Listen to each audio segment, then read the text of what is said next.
And hello, everybody. This is It's Casual, the virtual talk show where we talk to all kinds of interesting people. And tonight is definitely no exception. We have Richard Gilewitz on the show a little later on. He is an impresario of acoustic guitar. He was on One Hit Wonderful not long ago, and we loved him, loved his stories and his guitar playing. So we're very happy to have him on this show now on Tardon Media.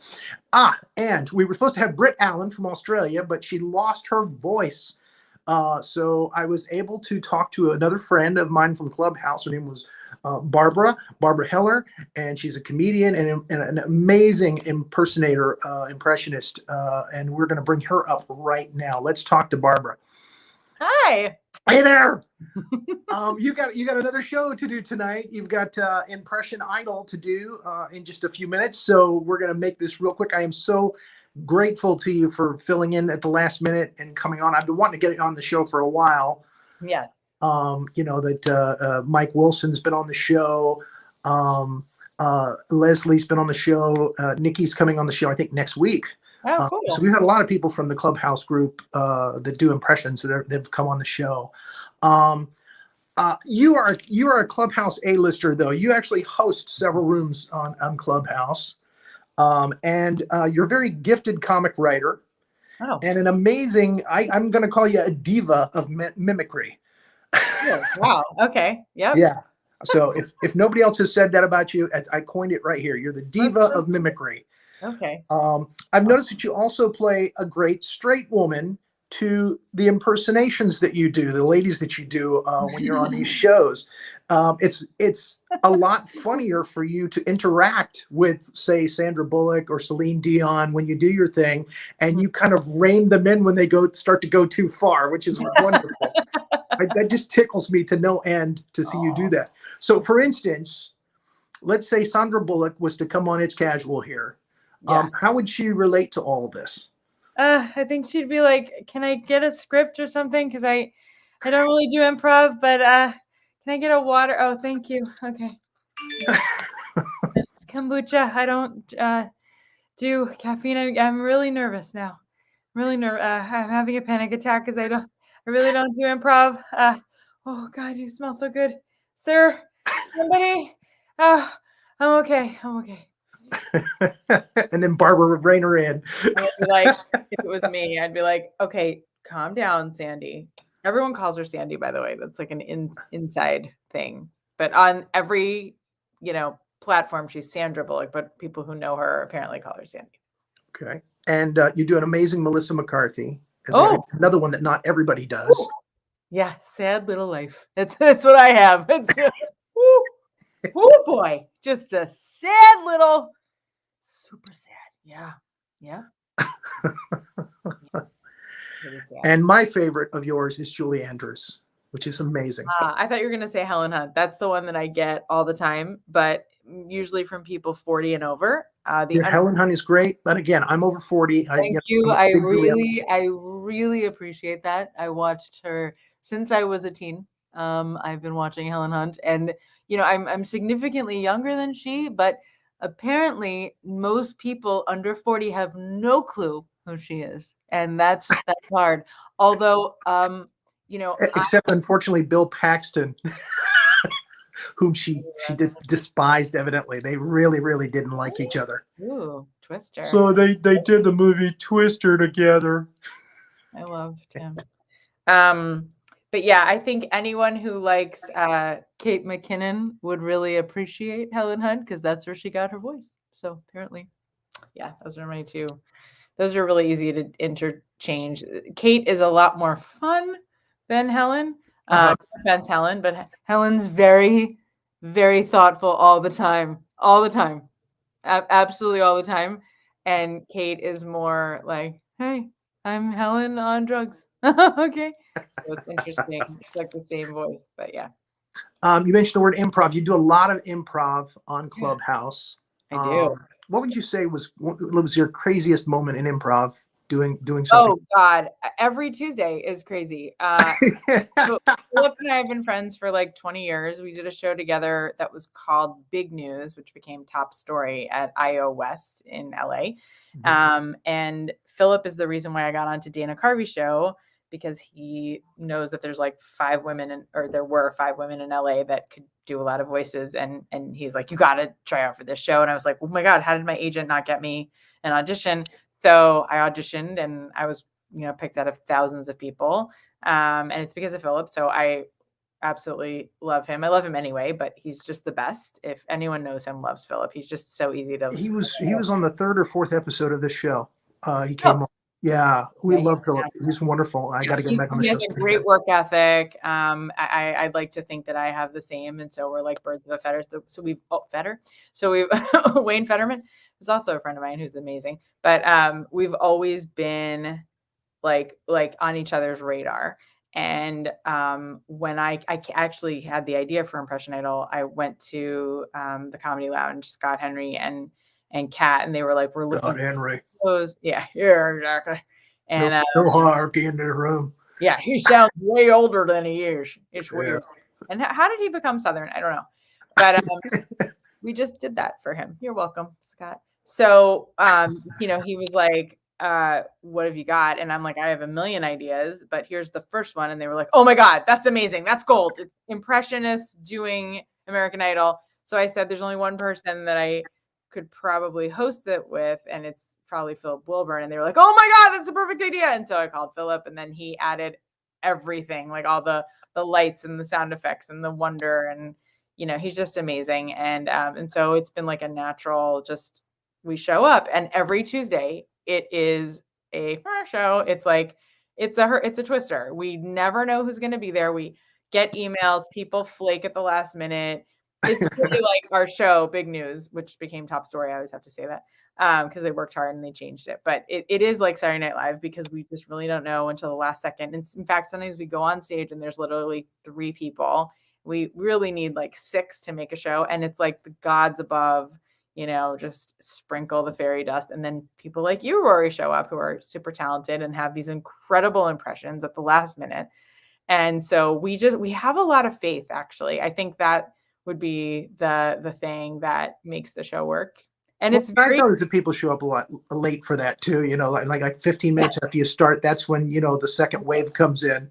Right. I'm on the East Coast since Clubhouse started, and I mean, I do go to LA a lot, but Philip is in LA, and so he actually works in TV, and so he can't get out until exactly 6:30.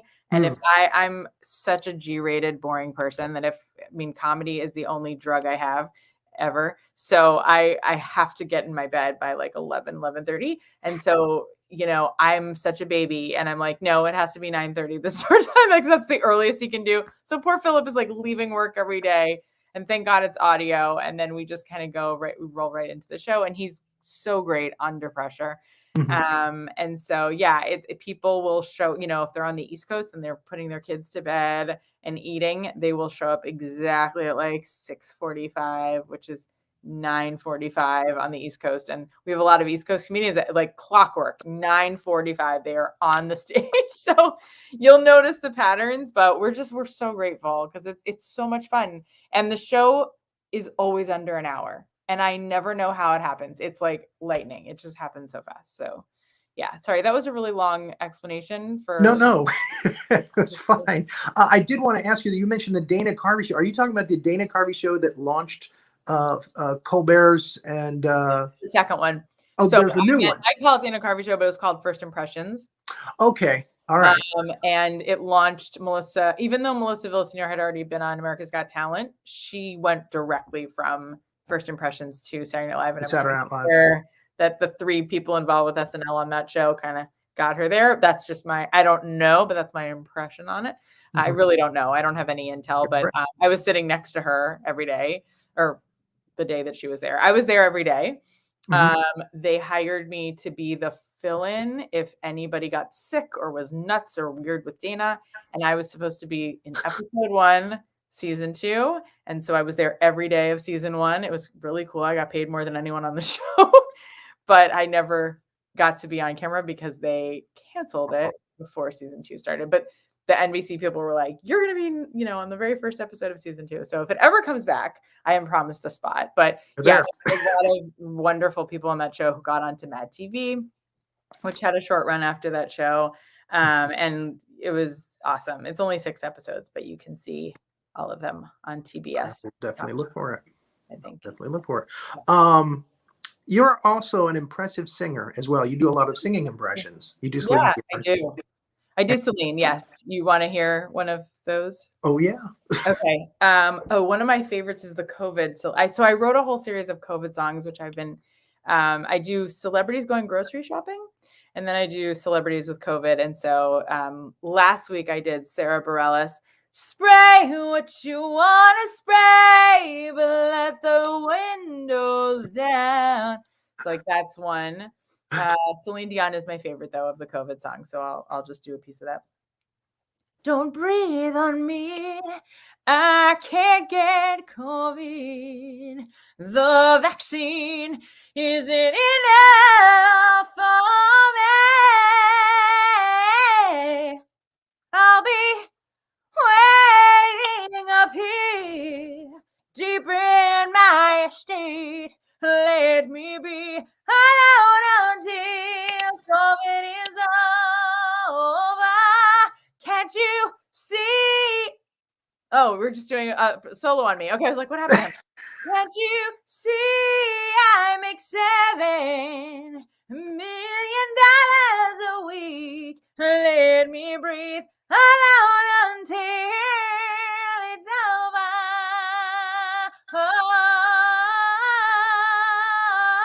Oh, let me be alone until it's over. Thank you. Awesome. Yeah, Renee caught you off guard there doing a solo. Yeah, I was like, wait, we can't go one. She does that sometimes. And you are a songwriter. You wrote those songs. Again, I've seen you singing your own songs on Instagram. Oh, thank you. So that's something that we have a lot of viewers who are in music entertainment, and there are a lot of songwriters, and I know they'd be interested to know what your process is for writing songs. So I have 2 camps of writing songs. One is what you just heard as a parody. I love music. I love arrangements. I love harmony. And I also absolutely love making funny lyrics out of the most serious songs. I mean, if you see my Christmas medley, my favorite Christmas parody that I've written, and that sounds so obnoxious, but it's the favorite one I do so many of them. When I do cabaret, everyone looks forward to my 5 to 10 minute montage of parody songs. And all I want for Hanukkah is a male identifying circumcised Jew. Come on, y'all. So I'm doing a Mariah Carey one tonight. It won't be Christmas, but come to Clubhouse if you want to hear a Mariah Carey song. That's right. That show is right after ours. What's that? That show is right on after ours. Yeah, 9:30 p.m. Eastern. And then the other side of what I write is completely serious, inspirational pop. So if you Google me, you'll see I won an award for a social justice. It was a music video for the Los Angeles Music Film Festival, which is apparently a really big deal. I didn't know what I was doing. I was just looking for something that was BLM centric, social, justice type. And that, of course, LA was the first one. And I can't believe that I won it, little Jewish girl from Long Island, but or Boca Raton, Florida, as it were, same thing. A Florida girl. Yeah. And so, but I really do care about all lives, all souls. And so I wrote a song called You Are Gold, and it's been used in a bunch of charities. And I don't know how the heck those words came to me. I sound, in my opinion, like almost Taylor Dane, does she think she's really black kind of thing, which is hilarious because I have a ton of Black friends, and I had to ask them, like, is it weird that I'm singing this song in sort of like a gospel way? No, Barb, it's awesome. Just stop. Don't worry about it. But, I'm sensitive to, but I watched The Color Purple as a kid, and I swear I have like this small African-American child living inside of me because I just care so much. Maybe it's because I'm Jewish, but like, so I write a lot. I have a podcast also about, minorities and just getting along. And so the second song that I wrote, that's inspirational pop, is called See One Beautiful Soul. And it's based on my podcast, See One Beautiful Soul. And it's all about how if we all just saw each other as like completely one, like your hand is my hand. If you hurt, I hurt, there probably wouldn't be gun violence, but unfortunately, we're so interested in being right over being loving that right is winning or left is winning or whatever, like I understand. Yeah. Correct. And it's a big tug of war. Dying over being correct. Anyway, that's my political stance. But yeah, if you notice, I don't think that Dave Chappelle, the whole thing that happened with Dave Chappelle was an accident. I think that comedians, I do agree with, how am I forgetting his name? He's made Judd Apatow. I can't believe I almost forgot Judd Apatow's name. But Judd Apatow said in Crashing, there's a line that I think TJ Miller says, that comedians are the new, philosophers of the day. And I don't think they're new. I think it's always been that way. And I think comedians are the deepest people on the planet. I mean, look at Carlin. Yeah. Yeah, Garland, Jeff Garland. Carlin. Oh, Carlin. Well, Jeff Garland too. Jeff Garland's a comic as well. Jeff Garland is not a philosopher. He's wonderful, but I don't think he's even trying. But I was talking about Carlin. No, for sure. I think about him too.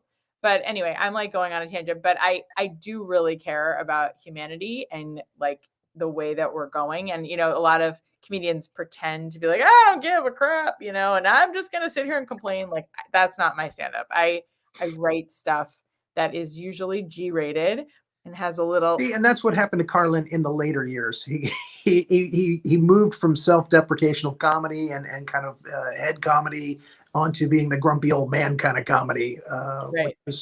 And I still enjoyed it because a lot of his stuff was very to the point. He was poking a lot at the social, what was going on socially with the different classes and stuff, and the problems with religion getting into our lives and politics. But yeah, and I'm sort of like the opposite of him.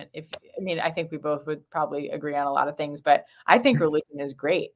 I think we need to get back to more faith-based stuff, and I don't care what religion you are, but at least have something to believe in besides Cardi B or the president, because none of them are cool to me. They're all flawed. They're humans. You know what I mean? All of them, regardless of what you think of all of them, if you want to call them this word or that word. So I can't, if politics is our religion, we're also in trouble. So, I like to believe in like spirit, and I call it God. You can call it whatever you want, but something bigger than all of us that wants us actually to do good in the world, whatever that good is. Yes. So yeah, I'm like actually sort of, I think that in Carlin's time, it was really important to look at church getting involved with state. And now I think it's important for state getting involved in church or synagogue or whatever you want to call it, So, yeah. Didn't think we were going to go there, but okay. I know. I am out of the box. Being as it's Thanksgiving week, what are you thankful for? Oh, I'm thankful for you, Rory, for asking me to be here. I'm thankful that I really, in 2008, I made a decision to only do work that was meaningful. And thank God I've never gone back on that promise to myself. Because up until that point, I just thought the whole goal was to make money and to be famous and to do things, even if they were against my moral compass, even though I never really did that. But I thought that was the ideal because you have to get there. And I decided to be present and let the magic come out of the present moment. And it's never let me down. So I'm so grateful for that philosophy, because I just see so much suffering for no reason. And of course I have my moments where I suffer and I'm in pain. We all do. No one is exempt from that. But I feel like having that philosophy is everything. It's more important than anything, you know? So I'm grateful for that. I'm grateful for my family. My dad's going through chemo, and I'm Jewish, and I learn Torah with him like once a week. And All the best. yeah, and he's like surviving and thriving. So That's great. yeah. And I'm grateful for kombucha in my glass. I have a peanuts glass. Peanuts, very Thanksgiving peanuts. Yes. What are you grateful for? Oh, wow. She's turning it on me. I'm thankful for family as well. I'm thankful for my daughter and how she's growing up to be. And I'm grateful for the gifts that I have to do the mimicry and people enjoy. Oh, you're so good. And what a gift you are to everybody when you do your character. You're amazing. Well, thank you. Yeah. So yeah, I'm grateful for Clubhouse. That was new. I'm grateful to Tardon Media for letting me do my show. It's Casual again. I had a show back in public access cable in Tampa called It's Casual back in 1989, 1990. I'm dating myself. So when I met the lovely Miss Renee Jaworski, who's the producer on all the Tardon Media shows, she can pop in if she wants to and say hi. Hello, I'm thankful too. Very thankful that we got together, and yeah. So yeah, I'm going to be with my sister on Thanksgiving, and that's nice too. Yeah, very nice. I'm hosting this year, first time in a long time, and my mom and my dad and stepmom will all be at the same table. First time Thanksgiving that they've all been together. So in 25 years they've ever been together. So I'm very excited. Wishing you all the luck there is. One beautiful soul in my house. If you can't, what did I once heard the Dalai Lama say, if you think you're enlightened, go home for Thanksgiving. That's good words. Good words to live by. Yeah. Where can we see you in the near future other than American Impression Idol? American Impression Idol. American Impression Idol. We Not to be confused with Russian Impression Idol. Impression Idol, yes, especially because I'm Russian. All 4 of my grandparents came from there. Otherwise, we would be dead. Thank you, Hitler. God forbid. So that's actually true. So you can see me at barbheller.com. You can go to Barbie Heller on Instagram. I'm starting a brand new TikTok called Hilarious. Just spelled like Heller and then IOUS. That's going to be, I have a new manager for that. I don't know what the heck is going on with that, but I'm very excited. Thank you, Tia. I have a book, a children's book called And Then One Day the World Coughed, which is a children's book for adults about COVID and the blessings of COVID. I painted it myself. There's 41 different panels. Oh, wow. I did it over COVID. So please pick it up. It's on Amazon. It makes a great gift. What else? Again? The name of the book? And Then One Day the World Coughed. Everything's on my website. I have a bunch of shows on YouTube. One of them is called People in the Park Eating Pastries. You'll recognize comedians from there. And we eat pastries and we sit in the park. And we do yoga and meditate. It's really cute. I'm really, really, really proud of that. What else? I have so many shows on YouTube. Please watch them. Please comment and like them and let me know what you think. And if you want more, I have a show called Let's Save the World with Barbara Heller. I've shot it in Chicago, Miami, Boca. It still needs to be in LA and in London, and it still needs to be edited. I need help. Oh, and I also have a podcast called See One Beautiful Soul, so you can go there too. And Clubhouse, come to Clubhouse on Tuesday nights at 9:30 p.m. Eastern time. And if you want to be on stage, DM me on Instagram. Yes, I'm actually talking to you, whoever's listening, anyone. I mean, if Rory can do it, no. Rory's like one of our seasoned stars. But, we have room for people who have never done impressions before in public, have done them, but they haven't made money at them, whatever. And sometimes I tour and I do stand up and sing. Is that good? Was that enough? Everybody can do a couple of impressions. So everybody can, even if it's just your mother. There you go. This is my mother singing Forget About You, whatever. Well, the thing is, here's the thing. All right. Well, thank you so much for coming on. Oh, you're welcome. I just want to make a note to that. Everyone can do at least 2 impressions, but here's what you can do. I'm going to give you a little tip. Let's say you only imitate your mom. Oh, we went on the close up for that. So let's say you only imitate your mom and your mom sounds like mine and she's from New York. Okay. So then you figure out who she sounds like. That's actually a celebrity. and then you take that person's picture and you put it right there. And for me, it would be Judge Judy. But for you, maybe it's Olympia Dukakis. Your life is going down the toilet. Or it'd be Arthur, you just go a little lower, But the only thing is with Impression Idol, you don't actually have to sing well, but you have to pick a song. Rory knows this, and you change the words to kind of gear it towards your character, whoever you're portraying, and you are them for the hour of the show. So there's improv. You have to come and support us for one show, see what it's like, and then ask us to be on stage.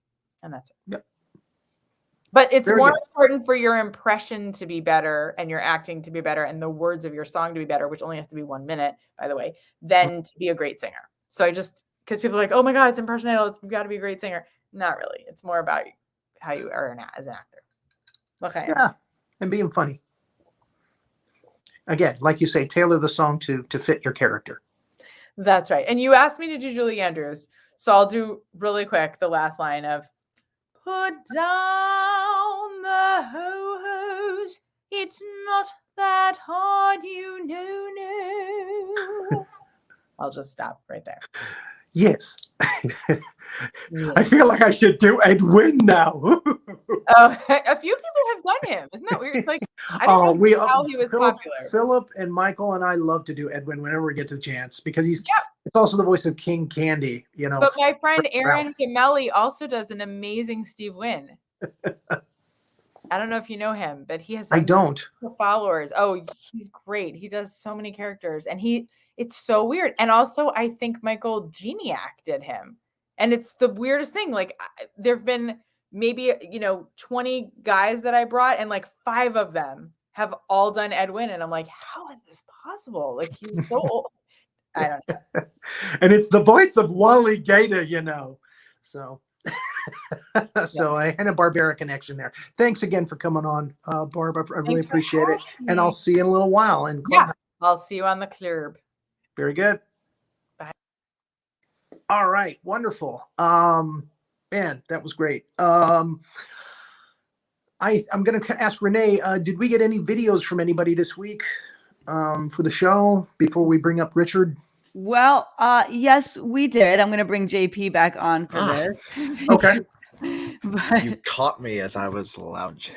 I got you. In his dark cave. Both of you are in a dark cave now. Yes, that's why I did mine, because I saw him like that. And I was like, I have to. I'm an influencer. Yes, you're an influencer. All right, here we go. Let's see this. Oh my goodness. Hello. Oh there. boy. My name is, I am Detective Nigel Smythe. I'm with Scotland Yard. And we are looking for a chap by the name of Rory Grotsky.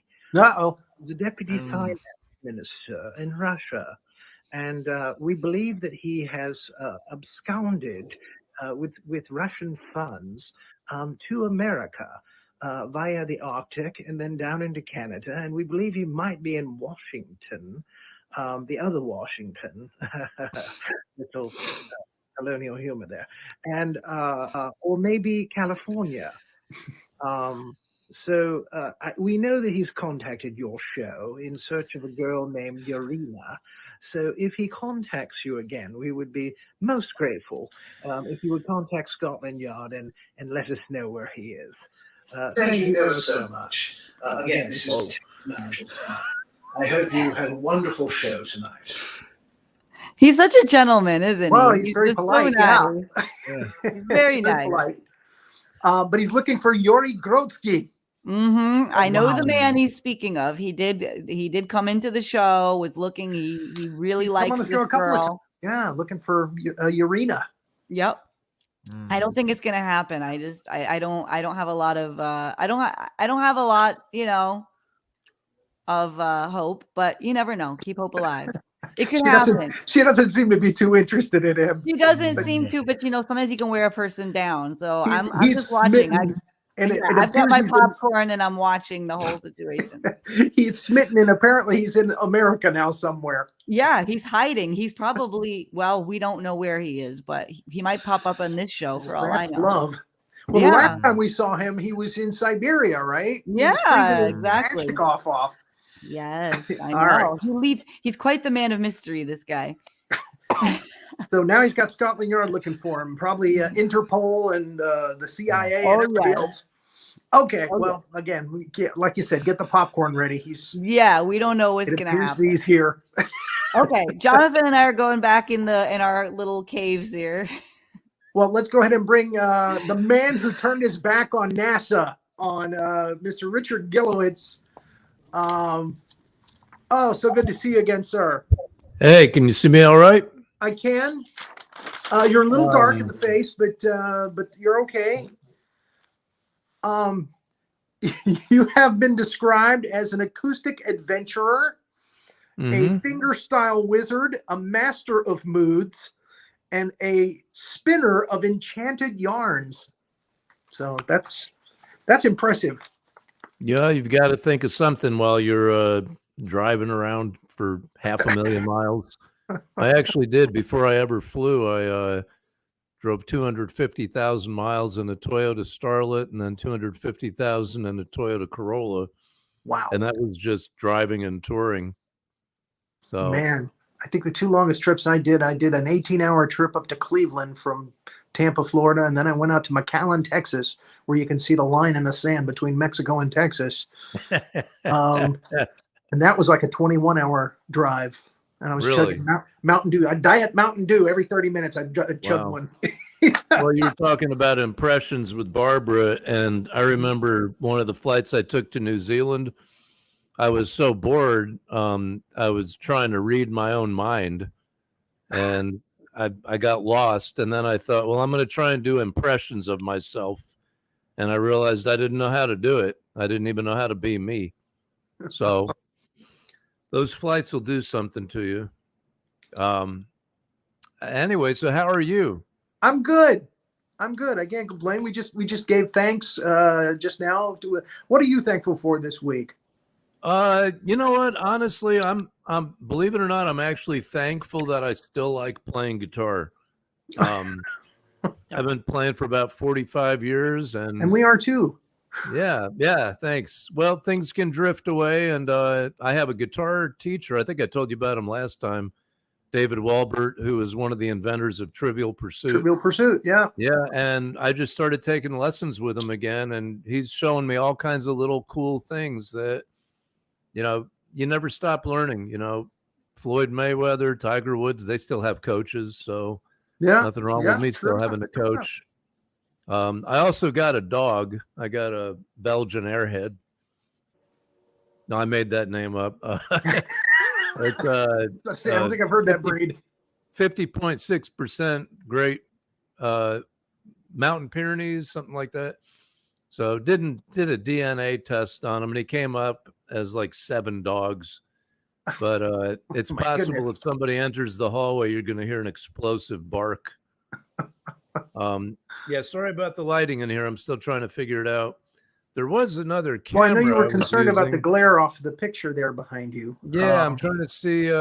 Maybe I can figure out my again, mic. it looks the same to me as when you were actually lit. So let's see. Let's try this one. I don't know if this one's going to be any different. Is that that's any a little better? Yeah, that's a little better. Yeah, okay. I also turned on my talent enhancer module. So you were so I heard humble. you mention Tampa. I actually think I was in Tampa at the time that you were down there in the late 80s. Yeah, well, I was hoping to talk to you about that. You were here in Florida for a while, actually. Yeah. We called Florida home of really, really, really, really old people and their parents. Yes. So no, I don't know if you remember Skipper's Smokehouse or. I do, actually. I do remember Skipper's Smokehouse. Peanut Gallery. I don't know if the Peanut Gallery was around at the time, but I remember I played it. No, you don't remember that one? I started my comedy career in Tampa. Oh, did you? I went to USF down there. Oh yeah. And dropped out of college to become a stand-up. Yep, Fowler Avenue. I played there. Do you remember the comedian Gallagher? Yeah. He, I think, went to school there as well. I met his brother Ron Gallagher, who was doing Yeah, I think Gallagher did something like led a herd of pigs through the USF main halls and got a little bit of attention. Yeah, Fowler and Fletcher were over by the college, over by the campus. And then if you got over to like Dale Mabry, that's where all the the doll houses and and the comedy clubs were. They always put that's that about where together. Skipper's was. I remember I played Skipper's once, and in front of the stage was a big sand pit, and the sound man was in the center of the stage, but out about 30 feet, and he was trying to tape all the cords down in the dirt with duct tape. Never forget that. Reminds me of way back when I used to do that stuff. I was an audiovisual guy back then. Wow. Yeah. I hope this mic is okay. Is this crackling a little bit, or is it all right? No, it sounds good. Okay, good. I wanted to see if you would, there's a couple of songs I would like to see if you would do for us. One you mentioned last time was called The Hermit. The Hermit. Oh God, that's so hard. Okay, never mind. I'll try it. I mean, that's time. My partner's favorite tune, and she loves it, and she'd love for me to try it. How about if I do this? Can I do a new tune I wrote for her, tell you how I wrote it, and then play the Hermit? That would be fantastic. All right. This is a tune I wrote called I Think I Mind, and it's in a drop D tuning. The Hermit was written by John Renbourn, and I actually did a show with him at the Blackstone River Theater in Rhode Island the one time I played there, and he was such a gentleman, and at the end of the night I told him I was going to record it. And he sat down with me after the whole night was done and let me play it for him. So he gave me a couple tips. So that was really kind. All right, let me do this one first. This will get me warmed up. I'll just do half of it. That's why it's called I Think I Mind. Hope this sounds all right.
There he is. Hello. Yes. Hello. So Rory lost his connection, but you got John right here. So Yes. So, yeah, this is One Hit Wonderful all over over again. Yeah, how So- you doing, Jonathan? I'm doing all right, man. I'm hanging in there. So Yeah, I like your kind of chilling in the dark on the couch it's thing. not. It kind of makes me feel like I'm looking in a mirror. Oh boy. So yeah, I didn't think I'd be thrust into the spotlight like so, but yet here we are. So tell us a little bit about that particular tune. That was a tune I wrote called I Think I Mind, and the way it started is I just had this little lick. There's my dog. That's Jackson.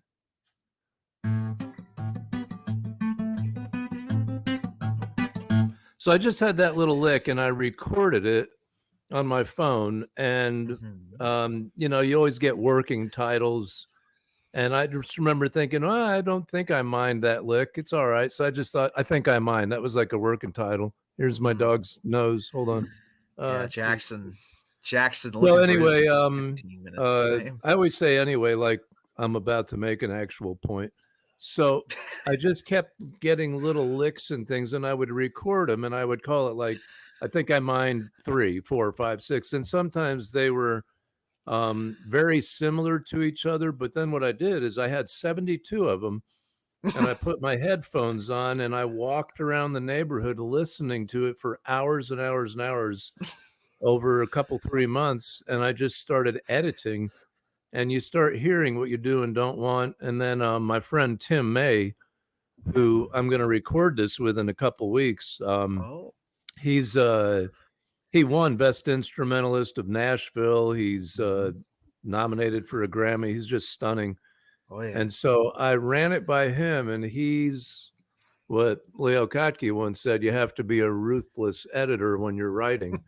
So Tim was my ruthless editor, and he jettisoned a lot of it, and he helped me to sequence and arrange it. And that's how I came up with that arrangement, was with his help. So we talked through a little bit of it, and it just kind of, you know, you perform it a few times, you record it a few times, it has to kind of sit in you for a couple of years. And I think it's finally an actual tune. That is, and it's a very wonderful piece, and I cannot wait to hear what you and Tim do there. And Rory is back in our midst. How did I get Rory's bumped out of back. my own show? Oh no, not Okay, Rory I come again. back in and it's a one-hit wonderful. Man, it's a 4-hit wonderful. How I you think I doing bumped there? out somehow. So I actually came in on my other phone. Oh, okay. Well, Jonathan good wanted see me to you. ask you about the Miami air guitar champion. That story. Oh, I forgot all about that. Yeah, I'm glad you reminded me. And I will play the Hermit for you. I just had to get my cold fingers warmed up. The Miami air guitar champion, when I lived down in Fort Lauderdale for a couple of years, where they're pretty much fans of palm trees and concrete. I met up with this guy who was the 16-year-old heavy metal air guitar champion of South Florida. And when I got with him, we were going to exchange lessons. You know, I don't know how you teach somebody air guitar. Maybe I just wanted to look cooler. But I showed him how to do something, and he said, dude, could you show me something a little bit cooler than that? So I showed him how to do this, where you play the chimes and you bend the neck a little bit to get it to go just a little subtle woo. Showed him how to do that, and he came back a week later, and I found out he had snapped the neck off his guitar practicing. And I thought, well, that makes sense. A little too much. Yeah, a week later, I found out he did it a second time to a second guitar. Well, that means he really liked the trick, though. Yeah, he's just got to buy, a lot of guitars, He's just trying too hard. Yeah, he needed to grow up a little bit, but no, that was pretty good. So, well, let's see what else you got going on. I always talk too much. You mentioned Florida. What is the? I had a thing here to ask you about Florida. The Bert Lamb Florida connection. Oh, Bert Lambs is a Belgian guitarist who's with the California Guitar Trio, which is interesting because one of them is from New York or something, one's from Japan, and one's from Belgium. But those three guys are fans of the Robert Fripp music. And so when I played down there in South Florida in Jupiter near Palm Beach, Bert lives there. And we also had a connection with Breedlove Guitars in Bend, Oregon when I did clinics there. So that's where I originally met Bert. And then when I was down in Florida, we played a couple of shows together. And I remember we did Classical Gas together, and he played it on the classical guitar that Mason Williams wrote it on. Oh, wow. So there's a video of us doing it out there somewhere. So that was pretty cool. I was trying to remember where I heard the name Classical Gas from before, and you just told me it was Mason Williams. I'm a big fan of Mason Williams' Them Poems. Yeah. He had something about a bus, but he was a storyteller, a poet, very interesting character. But yeah, that was one of the first tunes I grew up with. Oh, and I think I heard it was one of the Smothers brothers was roommates with him, and when Mason was writing the tune, he played it for Tom or Dick Smothers and said, "Do you think this is any good?" And they said, "Nah, it's too busy. It won't go anywhere." He was on their show quite a bit. Yeah, right. I think one of them was his roommate or something. So yeah. Okay. Yeah, the Hermit. Oh yeah, okay. Oh, by the way, before I forget, do you remember a comedy club in Washington, D.C. called Garvin's? It was around in the 80s, and it was a legendary comedy club where a lot of people got their start. I just happened to wonder if you knew about that. Yeah, I never played D.C. I was more in the Southeast. Okay. Doing the Comedy Zones and Bonkers and Right. I remember Bonkers. Yeah. So yeah, the San Filippo boys are actually based out of Orlando here. So oh really? Yeah. I've done some support acts for a couple of comedians. Harry Anderson, he was the judge on Night Court. Yeah. And Louis Anderson, remember good old Louis? I think he was Anderson. Yeah. Did he become host of Family Feud or something maybe? Or one of those? Oh, I wouldn't be surprised. And then Richard Lewis, you remember Richard Lewis? He was on anyway, but yeah, no, comedians are fun. They're just I love them. So this is called The Hermit, but before I start, I want to show you the notes I'm going to miss. That one, that, there's that one, and then that, and okay, those are the notes I usually miss, so I wanted to play them ahead of time so you know that I do know how to play those notes. Very good. It's just fitting them in at the right time. So let me move this mic back down here.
Oh, that's beautiful. I'm so glad we got you to do that one for us.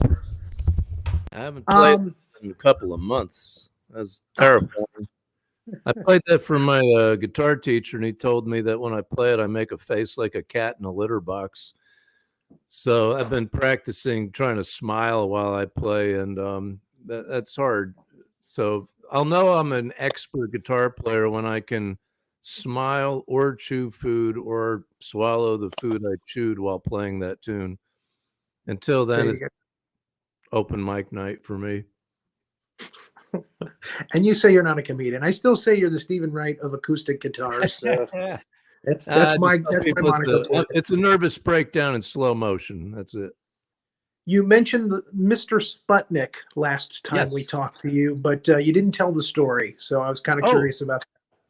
Okay. Mr. Sputnik is a friend of mine named Waz, William Arthur Zeal, and he's from Tampa, Florida, and he's a phenomenal blues player and the strangest creature that ever walked the earth. He's just an odd bird, but he was one of my heroes and mentors, and he called me up on the phone he died, and it was actually pretty funny because right after he died, he called me up on the phone and left a message on my machine and said, "Yo, bro, I just died." So apparently some medication he had taken crossed with another medication, his tongue swelled up, he couldn't breathe, he flatlined on the way to the hospital. When he got there, he was technically dead for 7 seconds, and they bolted him back to life, much to his dismay.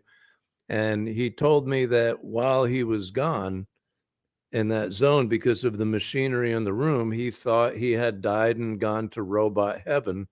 And when he was in the recovery room, he was upset because he said that if he did die and go to robot heaven, that he was concerned that he didn't have a robot name.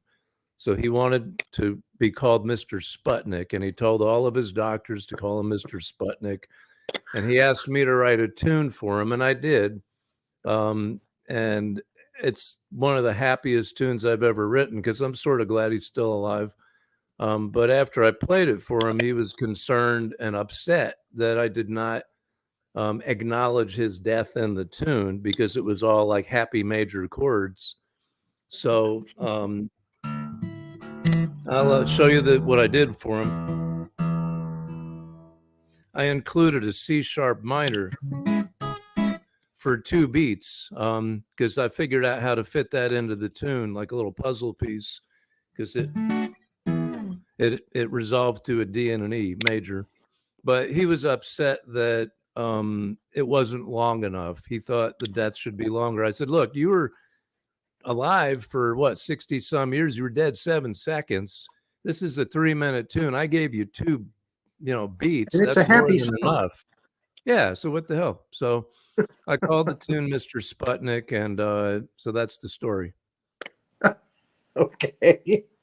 I was going to have you play When I'm 64 because I hear you do a great cover of that. But if you want to do Mr. Sputnik instead. Yeah, well, which one do you want to hear? Mr. Sputnik, I won't screw up. When I'm 64 is on the tightrope. Okay, how about if what if I use Mr. Sputnik as an escape tune? So if I'm playing When I'm 64 and then it stops and I put it changes to another tune, that'll be my escape tune so that you'll never know I messed up when I'm 64. Is that fair? Okay, fair enough. All right. You started all this.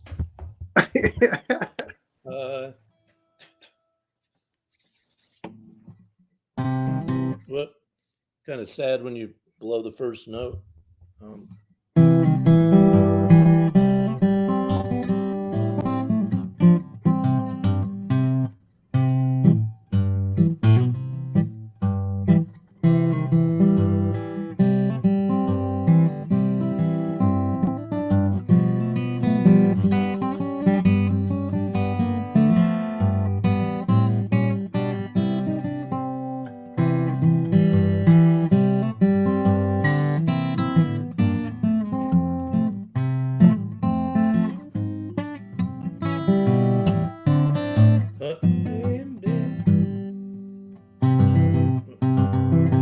That's it. Hey, wait, I'm lost. Mr. Sputnik.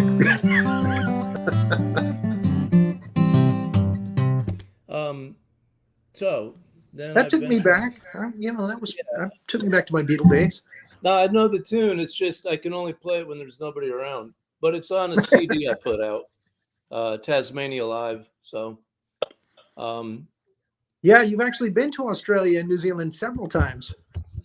yeah, I could do If I Fell. If you could do Mr. Sputnik, that would be even better. Or Sputnik. Let's see. Yeah. I played Australia 7 times. That's home of the funnel web spider, which is a spider that can live underwater. They jump in swimming pools and float to the bottom with an air bubble underneath them, hang around down there. They have fangs that can bite through a work boot, and they attack. They're like, and they wear leather jackets and smoke cigarettes. So yeah, there's a lot of bad stuff out there they in have Australia. tattoos. Yeah. They're proof that God might exist because they are the embodiment of evil. Even koalas look cute, but have you ever seen their claws? They're deadly. Oh yeah. Yep. No, I went to the koala reserve. I saw the what is it? The Tasmanian devil. It's a real creature. It runs around. They never run out of gas, and they have Just the like the bite strength cartoon. of a crocodile, and they're the only critter that can transmit mouth cancer. And so they have them sequestered off in zoos and protective places so the species doesn't go extinct. I'll bet you didn't know you were going to learn that tonight, Rory. I was not expecting that. Again, I'm just used to, you know. That's right. You know, they need to buy a vowel. I'm telling you right now. All right. You want a little piece of Mr. Sputnik? Yes, please. Okay. I'll throw in the lyrics for when he's dead and when he's alive. So, Okay.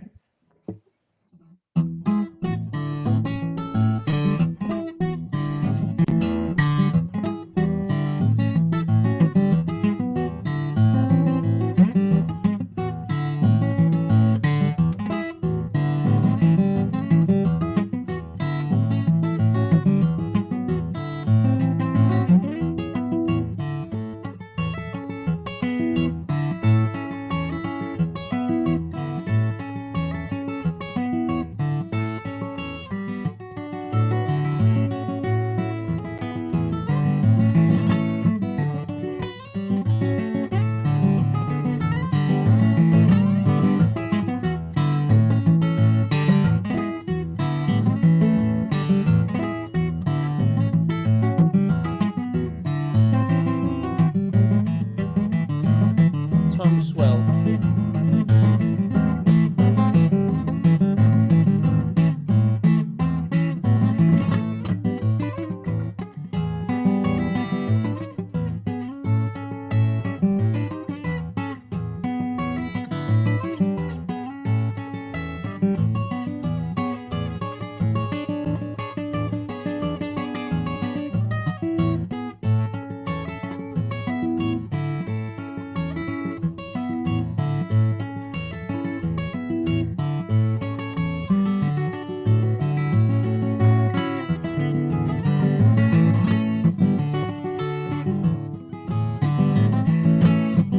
He's dead. He's alive.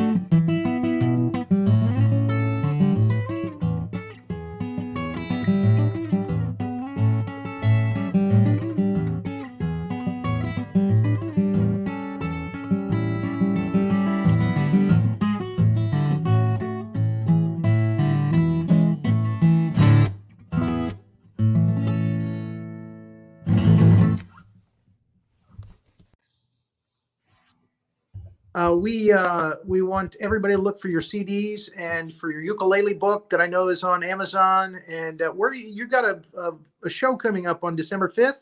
Yeah, actually I do. It's Tim May and I are going to play together. We're doing my Gila camp, which is a guitar camp. So that's up here in Glencoe, Illinois, just north of Chicago by about a half an hour. It'll be online too. It's all day. It's $75,000 if anybody's interested. So I'll teach a couple hours. Tim will teach a couple, and from 6 to 8 p.m. we'll do a concert and set this up. And so if anybody's interested, you can either go to my main website, which is www.com, or it's Gillicamp, Gilla, then camp. Mm-hmm. So it looks like Jonathan wants to ask you something real quick. I didn't have anything. Doesn't mean I'm going to answer him though. He can, he can ask away. It just might not. I thought he it's might hard have as hell for him to answer when I don't have a question to ask him. I have a question. You look like for you had a Jonathan. question or a statement to say before. He Why has a don't you have question a for me. question Oh to boy. ask?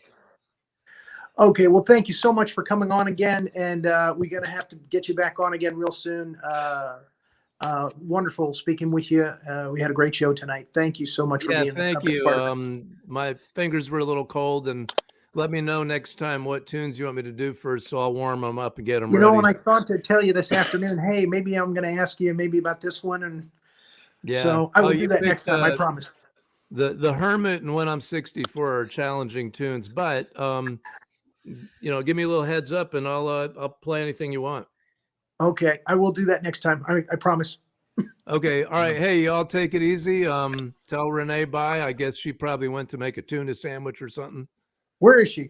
She's My here. gosh, where is that girl? I'm here. There she I'm is. here. Thank you. Good All night, right, you're everybody. welcome. Have a great Good night, evening. everybody. Have a Love wonderful y'all.